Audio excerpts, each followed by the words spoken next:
नमस्कार। देश की बात में आप सभी का स्वागत है, अभिनंदन है, वंदन है। कांग्रेस के सबसे बड़े चेहरे और लोकसभा में विपक्ष के नेता राहुल गांधी के ग्रह नक्षत्र एक बार फिर संकट में फंसते दिख रहे हैं। उनके खिलाफ एफआईआर दर्ज हुई है और गंभीर धाराओं में एफआईआर हुई है। वो धाराएं ऐसी हैं कि अगर उनमें सजा हो किसी व्यक्ति को और वो जनप्रतिनिधि हो तो उसकी सदस्यता भी चली जाए। राहुल गांधी की एक बार सदस्यता जा चुकी है। 2 वर्ष या 2 वर्ष से अधिक की सजा अगर हो जाएगी और हायर कोर्ट यानी उच्चतर न्यायालय कोई उसको स्टे नहीं करता है आपकी दोष सिद्धि को, तो आपकी सदस्यता चली जाएगी। ये नियम है। तो क्या राहुल गांधी के साथ इतिहास फिर दोहराया जाएगा? अब की मामला है धमकी देने का, घायल करने का और तमाम तरीके की धाराएं लगाई गई हैं। जो नया न्याय संहिता अपराध शास्त्र भारत का आया है इसका कांग्रेस आक्रामक है। जाहिर सी बात है, उसको भी समझ में आ रहा कि खतरा कहां है और कितना बड़ा है। इसलिए प्रियंका गांधी मैदान में आई हैं। लेकिन धरना प्रदर्शन अपनी जगह, वाद विवाद अपनी जगह, अदालत का मसला तो अदालत से ही तय होगा।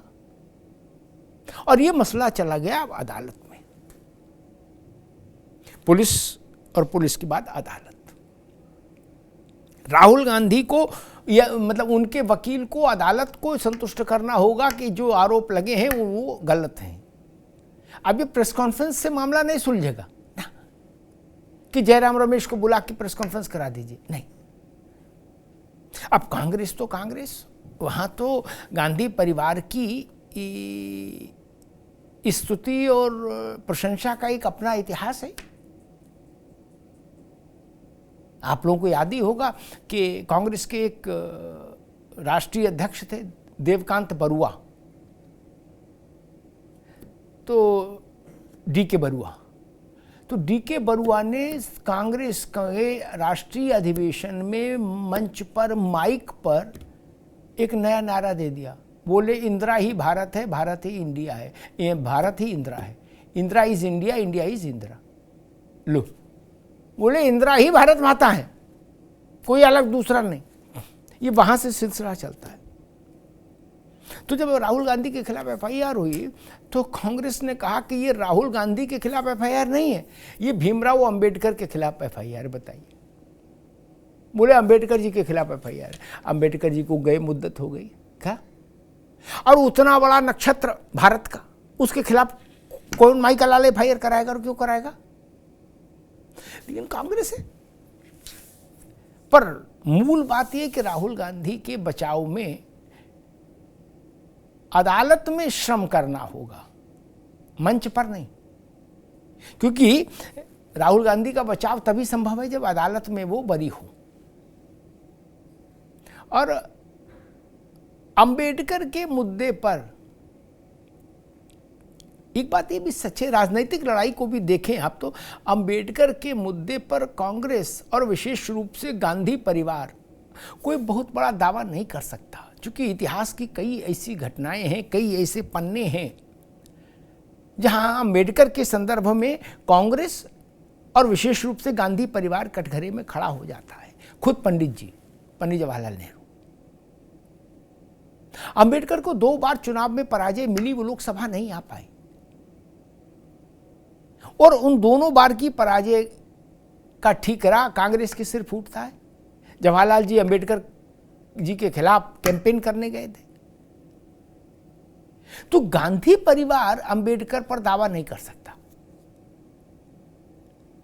फिर संसद के परिसर में बाबा साहब की प्रतिमा लगे, कांग्रेस के शासन में नहीं लगी। सोचिएगा, बाबा साहब कैसों को भारत रत्न मिल गया, तब तक बाबा साहब को नहीं मिला।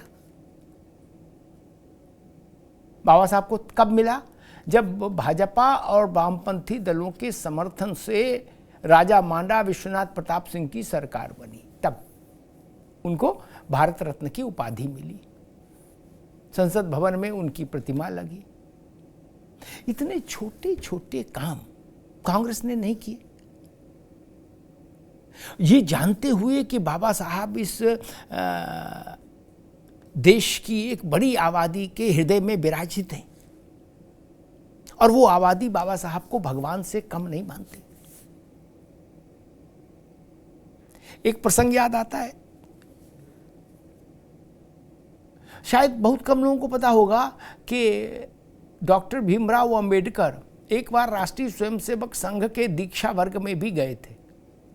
बहुत कम लोगों को याद पता होगा। 1939 की बात थी, शायद 39।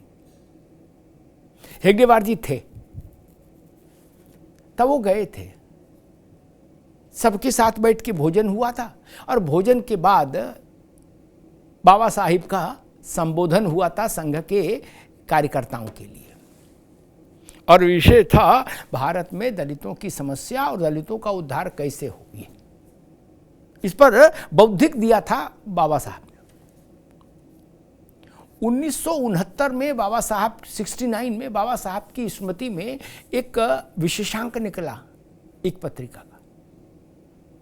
उसमें उस समय के सरसंघ चालक गुरुजी यानी सदाशिवराव गोलवरकर, उनसे आग्रह किया गया कि आप भी बाबा साहब पर कोई संस्मरण या कुछ स्मृति लेख टाइप लिख के दीजिए। गुरुजी ने वो लेख लिखा और उस लेख में उन्होंने लिखा था कि स्वामी विवेकानंद ने कहा था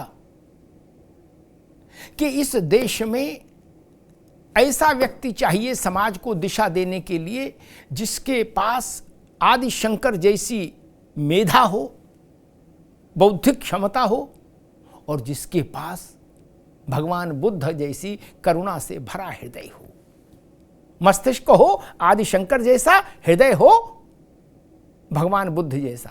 बोले वो व्यक्ति भारत में सामाजिक परिवर्तन कर पाएगा। तो सरसंघ चालक ने लिखा, उस समय के सरसंघ चालक ने, कि मेरी दृष्टि में भारत में डॉक्टर भीमराव अंबेडकर ऐसे ही व्यक्ति थे जिनके पास मस्तिष्क में प्रज्ञा थी, मेधा थी, विलक्षणता थी आदि शंकराचार्य की, और जिनके हृदय में करुणा थी, दया थी भगवान तथागत बुद्ध की। तो ये प्रसंग इसलिए बताया क्योंकि अक्सर कहा जाता है कि भारतीय जनता पार्टी और राष्ट्रीय स्वयंसेवक संघ का कुछ अंबेडकर जी से 36 का आंकड़ा रहा है। ऐसा नहीं रहा कभी। मैंने बताया ना कि भाजपा के समर्थन से जो सरकार चल रही थी उसी में बाबा साहब को वो मिला था भारत रत्न, विश्वनाथ प्रताप की सरकार में। लेकिन कांग्रेस के साथ समस्या है। अंबेडकर जी के जीवन से तमाम ऐसे प्रश्न जुड़े हुए हैं जो कांग्रेस के लिए सकारात्मक नहीं। हालांकि ये भी ठीक है कि कांग्रेस ने इस देश में दलितों का वोट बहुत लंबे समय तक अपने पाले में रखा, लेकिन एक बार कांग्रेस से दलित छिटका तो फिर आया ही नहीं, और वहीं से कांग्रेस धीरे धीरे, कांग्रेस की पूंजी क्या थी? ब्राह्मण, दलित और मुसलमान। मुसलमान भी चले गए, दलित भी चले गए बड़ी संख्या में, ब्राह्मण भी यत्र तत्र चले गए थोड़े थोड़े। तभी कांग्रेस की स्थिति कुपोषण वाली हो गई, कुपोषित। ये बड़ी बात है। अब फिर से कांग्रेस को लगा कि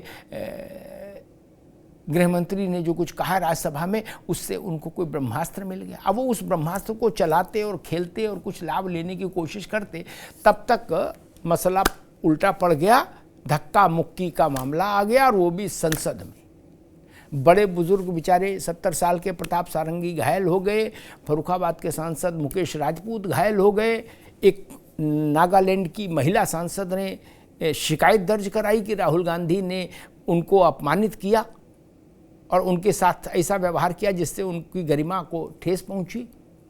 मतलब गए थे हरिभजन को ओटन लगे कपास।